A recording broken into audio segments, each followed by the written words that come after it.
How's it going, y'all? Welcome back to the next devlog for Construction Destruction. So since the last devlog, I have gotten a ton of work done. This week, I've just been like cranking it out. So without further ado, let's get into the devlog.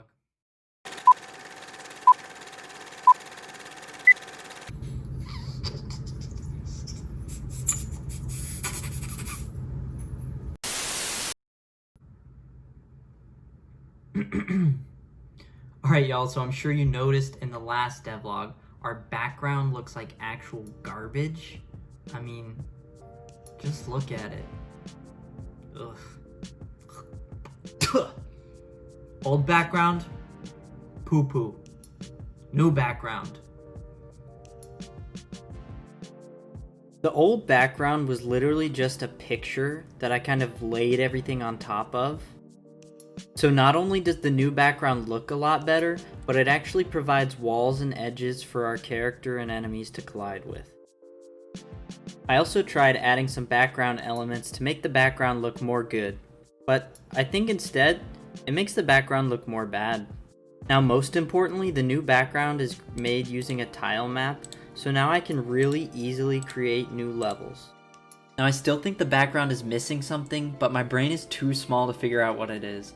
So if you have any ideas, let me know in the comments down below. And wait, before you say it, I already tried Guy Fieri as Baby Jesus, and it's still just not quite right. I know, I thought it would work too. Now, one last thing on the background, can I just say how freaking,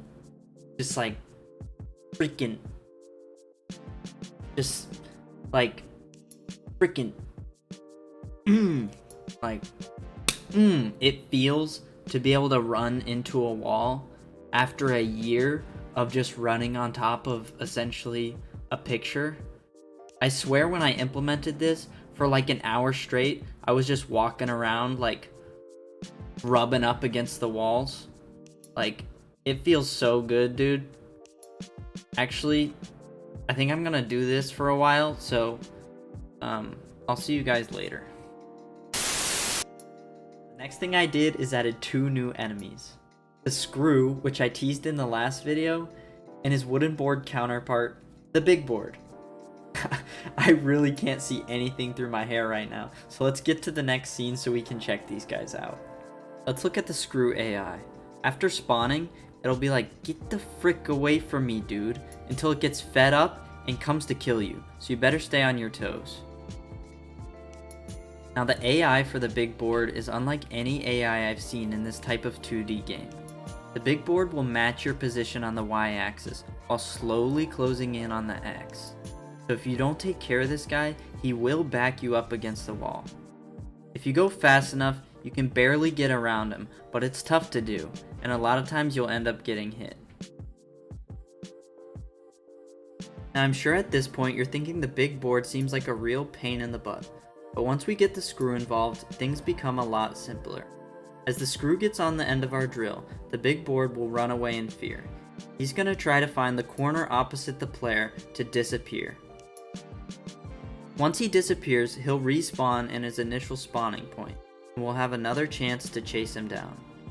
Again, he disappeared. But if we chase him down and get to him before he's able to disappear, we can drill him up against the wall and get rid of the Screw and Big Board together. Now I'm sure you noticed the white arrow following the mouse while the pig has his drill out. Instead of using his normal movement input, the pig follows the mouse at a slight delay, feeling almost as if he's on ice. I wanted it to be challenging for the pig to track down the board and not be completely in control.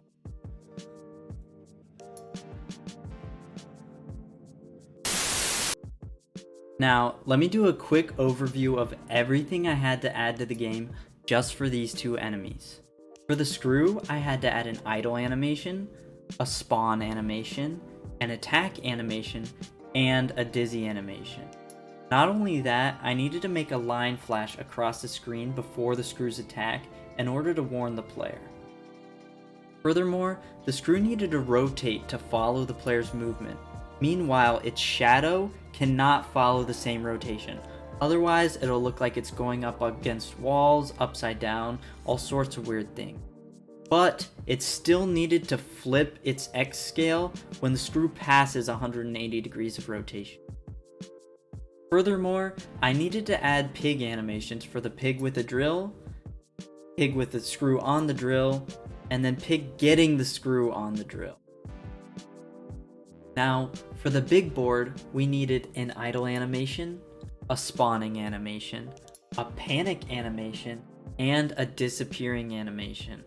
In addition to that, I needed 2 more animations for the pig. The first, pig drilling the board into the wall, and the second, the pig drilling the board into the wall when the board hadn't been totally squared up yet. Now, I also had to add some smaller details like the wood chips flying out, the positions of characters when coming in and out of the animations, and I still had to do all the AI for the screw and the big board. After adding those 2 characters, I was taking a look at the game and I realized, yo, the pig is all sorts of messed up.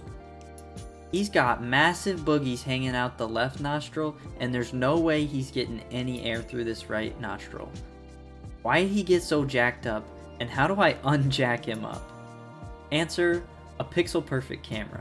What a pixel perfect camera does is it ensures that all the pixels will remain the same size. So let's pop this baby on and see how that fixes it. Holy crap! Well, at least the nostrils are the same size now. So the Pixel Perfect camera comes in a preview package from Unity, and after wrestling with this thing for hours, I finally got it to work. However, it gave me a weird error message at the top of the screen, and it broke my camera shaker. So I went in and edited the Pixel Perfect camera script and created my own camera shake method while just kind of sweeping the error message under the rug. Good as new. Hopefully that doesn't come back to bite me in the future. Now for this next part of the video, I think it's important that I set a more serious tone. When trying to fix my Pixel Perfect camera, I came across this Reddit post. Pixel Perfect camera jitters only occurs on build run. Upon reading this post, I realized last year of development, I have never once built and run my game. That's right, an entire year of development using only the Unity editor to test my builds. Bravo me. I must have a brain the size of a miniature infant brain. So, the next thing to do naturally is to build and run my game and see just how broken it is.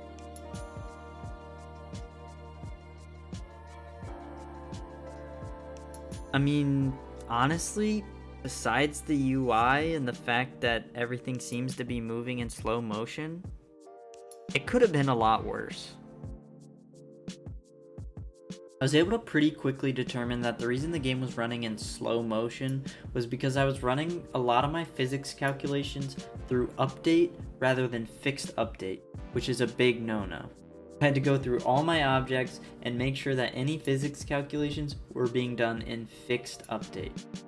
Then, after fiddling around with the UI for a while, I was finally able to get it back to normal, and when building and running the game, everything looks good.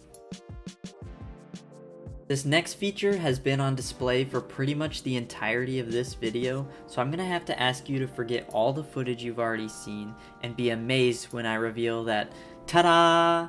We've added camera movement.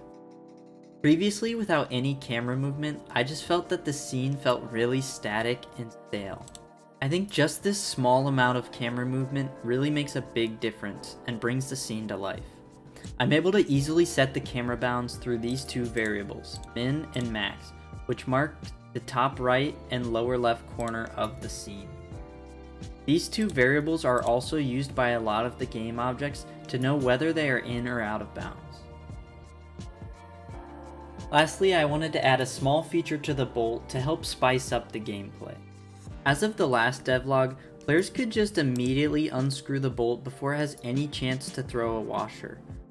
Then, even if they miss, the bolt will just spawn in the same spot and they can endlessly throw this bolt until they hit the board. With this update, I made a small change to the way that bolts work. I wanted to penalize the player anytime he missed his bolt throw. I did this by allowing the final washer that pops out to bounce around the map. This way, if the player misses too many bolt throws, the map will be flooded with washers and he'll have a hard time avoiding them. Now, after all of these major changes, the game was riddled with bugs and it was in a pretty broken state. So here's a quick montage of some of the bugs that I squished.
Now that the bugs have been taken care of, let's take a look at some gameplay.